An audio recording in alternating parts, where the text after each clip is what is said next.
Sexenio TV presenta.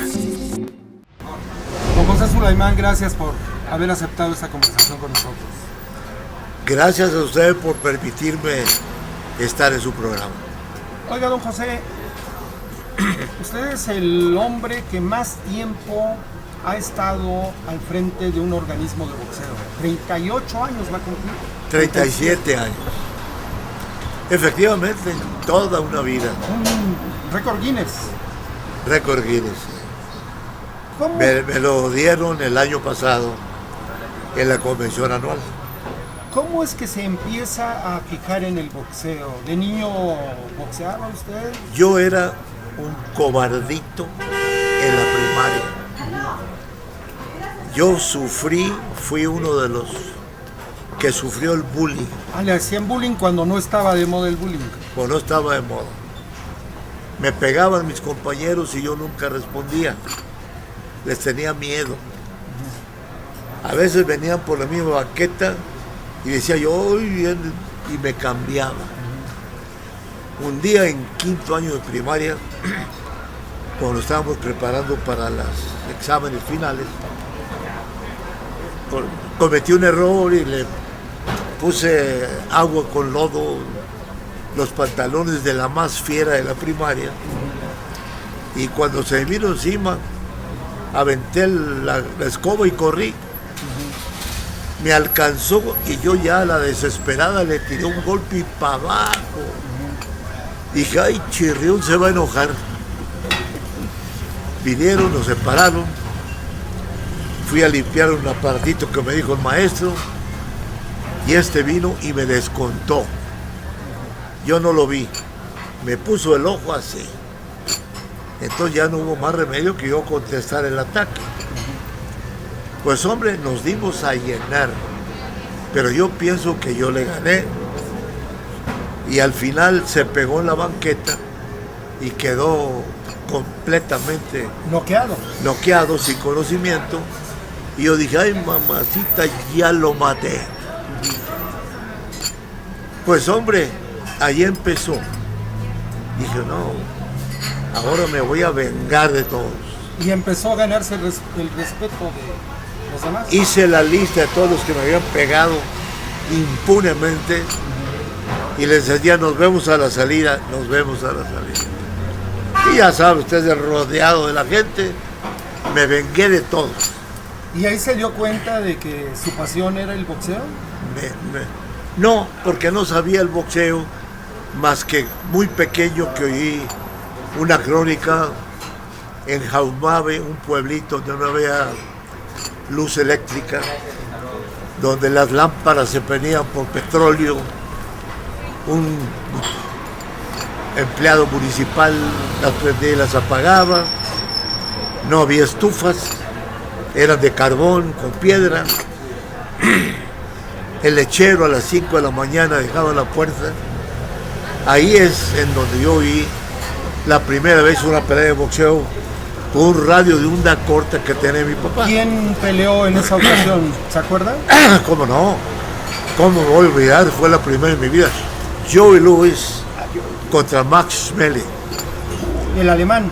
El alemán. Y Joe Louis era el ídolo de mi papá. Entonces, como esa era la revancha, la primera, Max Schmeling había noqueado a Joe Louis. Fue un escándalo, como usted nos imagina.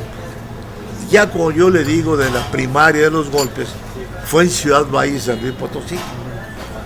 Y ahí mis amigos y yo quedamos de vernos en una placita de gallos que había, donde hacían también boxeo. Entonces yo fui y me dijo, ¿tu boleto? Dijo, yo no tengo boleto. Y finalmente dice, mira, si tú le entras a la botana, no te cobro. Yo no sabía ni qué era la botana. Me metieron, me arremangaron los pantalones, me quitaron los zapatos, me quitaron la camisa, me pusieron guantes y me aventaron al ring a pelear contra un muchacho que yo no conocía. Entonces yo cómo iba a tener ¿qué le diré? Yo cómo iba a pelear con él, solo conocía. Pero bueno, me empezó a tirar golpes y habría que responder. Me gustó y ahí empezó mi vida en el boxeo. Yo tendría algunos 11, 12 años. Me rompieron la quijada, me rompieron la nariz y esto no es para mí. Pero me gustaba tanto el boxeo que yo decidí acompañar a mi tío Jorge Chacnón, que era el doctor de la comisión de box en Ciudad Valles. A los 17, 18 años por ahí, ya yo era comisionado de boxeo.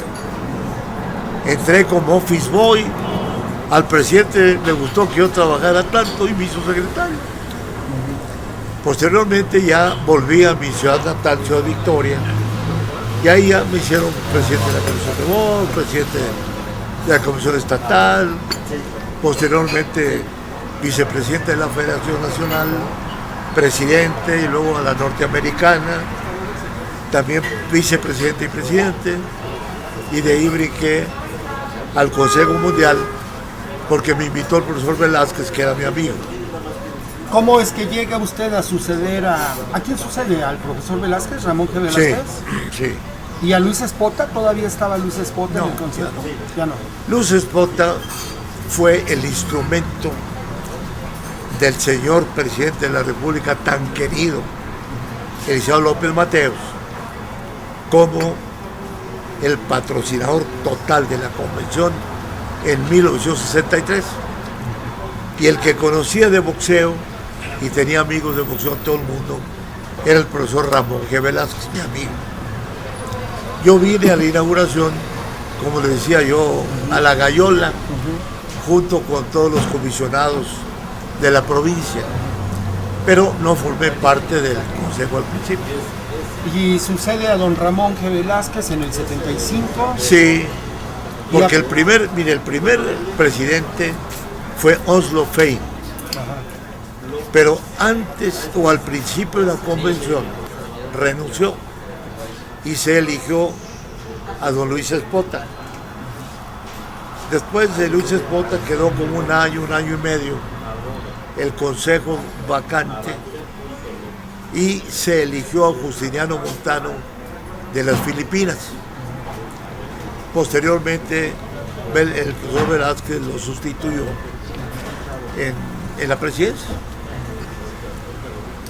Usted ha conocido a muchos boxeadores, a muchos políticos, le ha cambiado la vida a los boxeadores.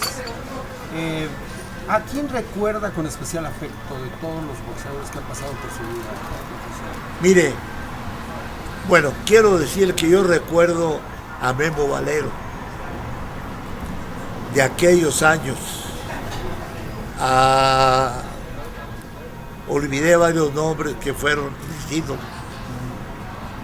de los que empezaron el boxeo, cuando no había dinero, cuando la paga era la gloria, el triunfo, el ser campeón nacional. Se llenaba la arena Coliseo. Yo vine a ver una vez varias peleas a la Coliseo y de ahí, cuando ya empecé en el aspecto nacional, pues ya vinieron el Ratón Macías, Pajarito Moreno, tantos, Baby Vázquez, tantos de aquellos tiempos. Luego vino Vicente Saldívar, El Alacrán Torres. Esa pelea con Charchay Chonoy es inolvidable, ¿no? Esa fue la primera representación en mi vida que yo hice el Consejo Mundial. Fue en el toreo. En el toreo, sí. Sí, yo siempre he sido muy sensitivo al problema del boxeador. Yo veía al Alacrán con una herida terrible y la herida se le iba aumentando. Yo le decía al doctor, pare la pelea. El referee era Artur Mercante. Entonces él, que llegó a ser referee en las peleas de casi usted. El mejor que yo haya visto en mi vida. Me tocó la suerte de que fuera el referee cuando yo fui en la primera ocasión. Después él y yo fuimos entrañables e inseparables amigos. ¿Y usted Bueno, le dijo pare la pelea? no, Mercante venía y lo traía como el doctor al boxeador. Mercante veía que era una herida terrible. Y el doctor decía, ¿por qué? Porque don Pablo Ochoa, el promotor, que en paz descanse, le decía, doctor, no pare la pelea. Y el doctor, no sé, por respeto, por decencia, se olvidó del sentido humanista, del sentido médico, de ese sentido que nosotros tanto respetamos, porque el médico es el dios del boxeo, Claro, sin duda. claro. Llegó un momento en que yo tuve que decir que se parara la pelea, como comisionado que era. Cuando fui después al vestidor, lo vi solo Al alacrán. al alacrancito, con su manager, y se veía un espejo, y me preguntaba por qué no pararon la pelea antes. Se le caía el párpado a taparle el ojo. O sea, estuvo a punto de perder un ojo. Estuvo a punto de perder un ojo. Fíjese nada más. ¿Cuál es el boxeador que más ha admirado en toda su vida? El boxeador por el que usted volvería a nacer y dedicarse a esto. 2. Mexicano, Raúl Ratón Macías. Extranjero, Muhammad Ali. Pondría cerquita del Ratón a Julio César Chávez, que para mí es el más grande de todos los tiempos, sin duda, El más grande de los boxeadores mexicanos. y uno de los más grandes de la historia de 300 años de boxeo. Nadie ha peleado 37 veces por un título mundial. Nadie ha durado 14 años y medio como profesional sin perder jamás. Campeón mundial 10 años y medio, invicto. Ese récord nadie lo tiene. Y 37 peleas de título mundial es imposible. ¿Usted lo conoció cuando no era nadie? Al Ratón, no. No, a Julio César. A Julio César sí. Lo conocí cuando vino a la Arena Coliseo a pelear en amateur, una eliminatoria para los Juegos Olímpicos. Y para mí le quitaron la pelea porque él la ganó. Claramente la ganó. Pero ganó el joven que ya estaba seleccionado la pelea y eliminaron a Julio César Chávez. Desde ahí lo conocí. ¿Cambió en algún momento Julio César Chávez, en los años que lleva de conocerlo? ¿El dinero cambia a los boxeadores? ¿El éxito cambia a los boxeadores? Mire, Julio César Chávez era muy modestito cuando era principiante. La noche que peleó por el título mundial, el día antes había él ido personalmente a ver la lectura de reglas con una camiseta, t-shirt blanca y un hoyito, no se me olvida. Y estaba con los ojos abiertos, muy pendiente de las reglas. Toda la prensa nacional tenía como un abrumador favorito a la Azabache Martínez. Los dos peleaban por el título vacante del peso superpluma. Esa noche nació el más grande ídolo que haya tenido jamás México, Julio César Chávez. Más que ídolo, el más grande campeón mundial que haya tenido México en su historia. Dio una demostración increíble de corazón, de poder, de ir para adelante y no darle tregua al enemigo, de llevarlo de poste a poste hasta que el referee y la esquina decidieron parar la pelea. Esa noche nació para mí una estrella fulgurante de la que yo siempre estuve cerca. ¿Hay que tener hambre para ser boxeador? Sin duda, si no hay hambre, no hay boxeo. El boxeador nace en cunas muy pobres, es rechazado por la sociedad, por falta de dinero y por falta de educación. El boxeador que tiene el poder mental, ese don que solamente Dios manda de los puños, llega a salir de la pobreza, a conquistar la gloria, a ser un ídolo, primero estatal, luego nacional y luego mundial. Lo da el boxeo, pero para ser boxeador se necesita tener hambre. Y cuando el boxeador pierde esa hambre, ¿qué pasa? Cuando el boxeador pierde el hambre es cuando le llegan los amigos, como la abeja viene al panal con miel. Lo sacan de su entrega total a su profesión y lo empiezan a llevar en una vida de disidente. Al Púas Olivares le pasó eso, ¿no? A todos. El Púas es otro extraordinario mexicano, uno de los más grandes pesos gallos de la historia. Sí, el Púas cambió totalmente de un joven modestito a una persona que fue muy querida por el pueblo porque era de una personalidad única. Entonces se hizo otro gran ídolo nacional. ¿Cuál es la mayor tragedia que ha visto en un boxeador? ¿Qué boxeador lo ha visto La crecer mayor y tragedia caer? para mí fue Kiko Mejines, porque iba a pelear con Alberto Dávila por el título mundial de peso gallo.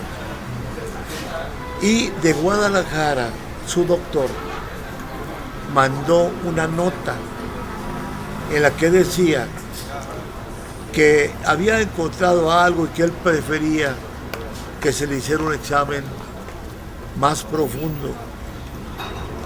Llegó a la Ciudad de México, nosotros lo mandamos a ese examen y el muchacho ya no tenía tiempo para más. Se lo llevaron a Los Ángeles. Yo hablé con la Comisión de Box y les dije, el Consejo Mundial no aprueba la pelea si ustedes no le hacen intensos exámenes neurológicos. Y no hay ningún cuidado. Adelante. Se vino la pelea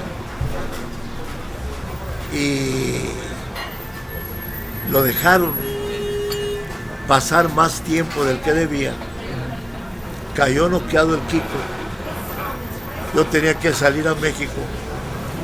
Me acuerdo muy bien que estaba en un hotel, ya ni me acuerdo donde había hecho yo un paro, preguntándome yo. Entonces hablo a la comisión y yo le dije, ¿me pueden mandar por favor copia de los exámenes médicos? Yo necesito probar que se le hizo todos los exámenes que eran necesarios para dejarlo boxear. Y me dice el comisión, ¿cuáles exámenes? Los que el consejo les pidió. Y si con qué dinero. Esa noche me llegó la noticia de que Kiko había muerto. Y estaba yo en el hotel y agarré lo que nunca he hecho, una persona muy tranquila, ¿no? Agarré 2 lámparas y las tiré al piso y las rompí. Hice tontería y media de coraje. ¿En qué año fue eso aproximadamente? ¿En qué década?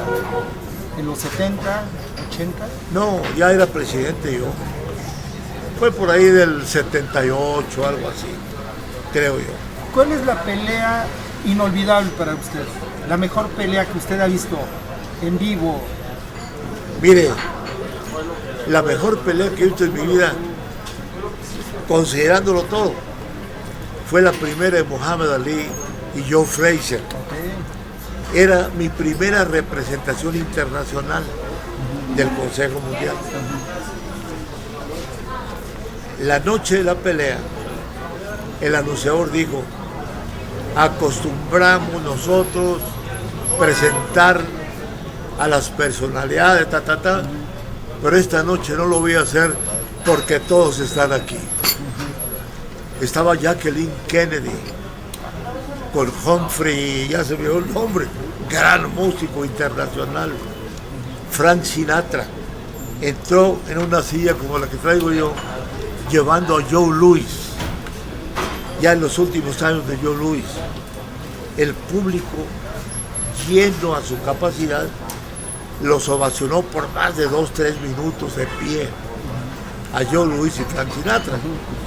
Y había tantas personalidades como usted no se puede imaginar. Hasta en Gallola había grupos de cantantes y de todo, de color amarillo, naranja, rojo. Bueno, fue una noche inolvidable. Y esa noche Ali perdió. ¿Por qué? Porque se descuidó. Tomó las cosas como si nada. Subió al ring después de que estaba Frazier y lo primero que hizo fue irle a bailar enfrente a Frazier. Entonces Ali le empieza a bailar a Frazier. Le empieza a bailar, a burlarse de él, y Ali lo había insultado mucho a Frazier, al grado que en una conferencia de prensa Frazier se levantó y se le fue encima en una conferencia de televisión. Fue una pelea extraordinaria, pero Ali recibía un golpe, el público, entonces abrazaba a Frazier y él decía al público, En el round 14, un salvaje izquierdazo de Frazier tumba a Ali, y con esa caída los jueces le dan la victoria a Joe Frazier. Esa fue la noche más espectacular de toda su vida. De toda mi vida. El Pulgarcito Ramos. Incluyendo todo. El Pulgarcito Ramos fue uno de los pocos pesos completos que hemos tenido. Recuerdo esa pelea que tuvo con Joe Frazier. Sí. Lo hizo pedazos Frazier. Pero fíjese una cosa, el Pulgarcito Ramos lastimó en el primer round a Frazier. Así lo lastimó. Y se espantó, le dio miedo. Le pasó lo que a usted en la escuela. Exactamente. Le dio miedo y ya no lo remató. Pudo haberlo. Lo pudo haber noqueado. Lo pudo haber noqueado. Porque Frazier se balanceó y se fue con las cuerdas. Y el Pulgarcito se paralizó. ¿Lo platicó con él después? Con el Pulgarcito. Sí, dice, pero no me acuerdo. Me dijo, no me acuerdo. Pero usted lo vio y dijo, lo va a noquear. Yo dije, bueno, espera uno. Como está uno en el boxeo, uno sabe cuando un boxeador está lastimado. Joe Frazier estaba lastimado al punto del knockout. El Pulgarcito se quedó congelado, no lo remató, y al siguiente round le dieron la paliza más grande de su vida. Pero fue muy emocionante para nosotros esa pelea. Don José Suleimán, usted ha conocido a muchos políticos también, a muchos empresarios. Manuel Bartlett, cuando era gobernador de Puebla, tenía un gimnasio en Casa Puebla. Era muy amigo suyo. Mire, mucha gente cree que yo he recibido ayuda de la política. Yo nunca he recibido ayuda de nadie. Yo me gusta atender a la gente. Pero sí tiene amigos políticos. Pero, bueno, le quiero decir, me expreso en esta forma por Liceo Bartlett. Es el único político que en toda mi vida me ha ayudado para yo ayudarle. Bueno, hay otro, don Ramón Aguirre. Yo soy empresario, tengo algunos negocios, no soy la mamá de Tarzán ni soy supermillonario, pero siempre he vivido bien. Tenía yo un negocio de fabricación de gráficas para instrumentos de alta precisión. Don Ramón y yo tenía 5 años de buscar que el metro me comprara, porque mi producto era mejor que el importado.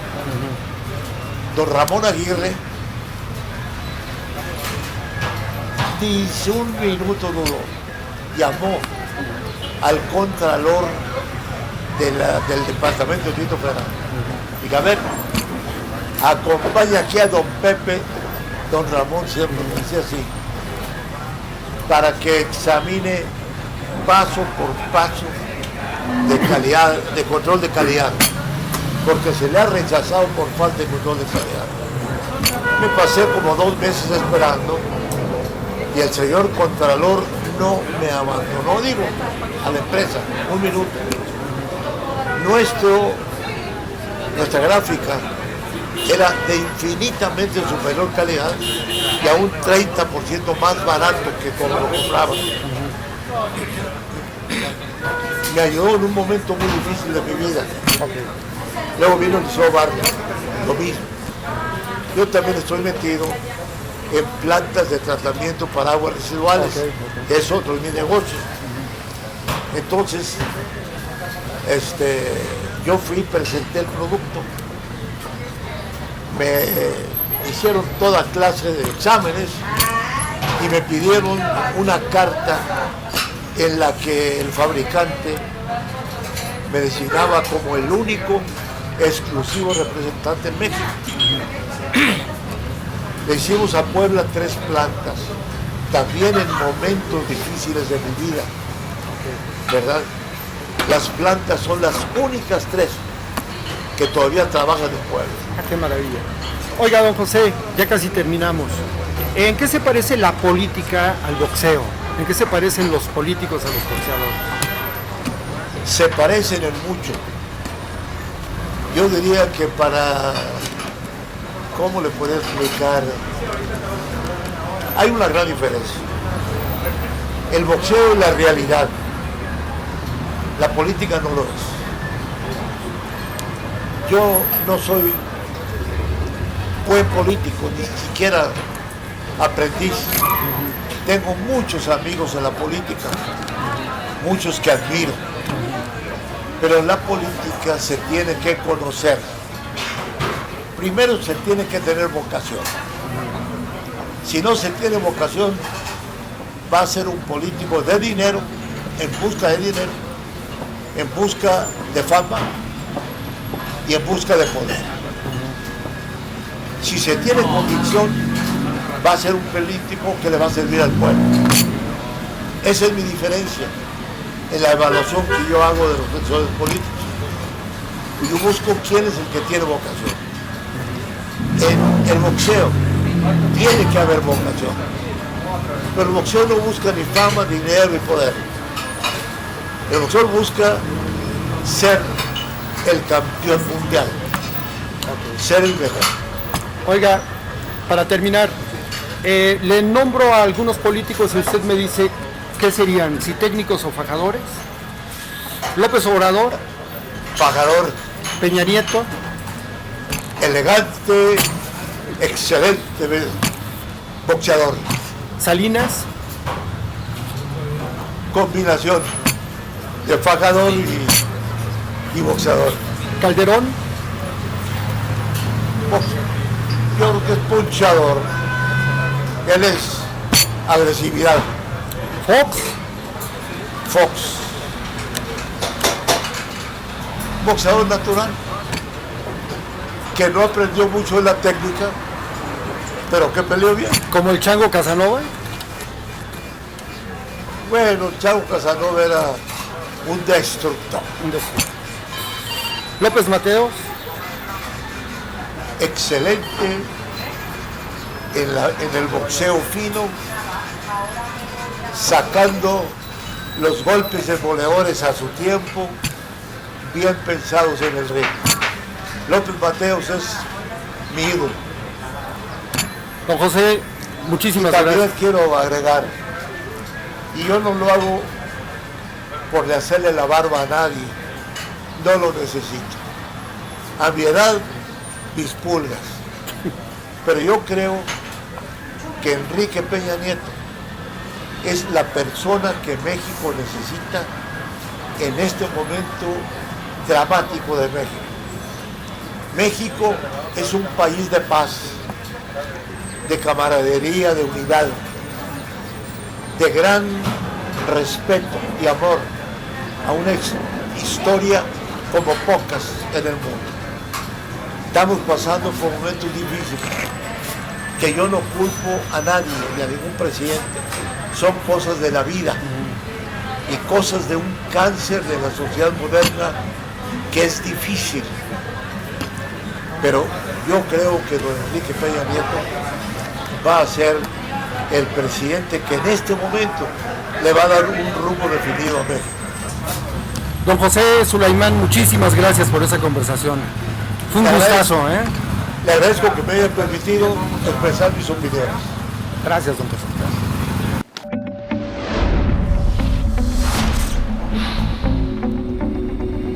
Esto fue Sexenio TV.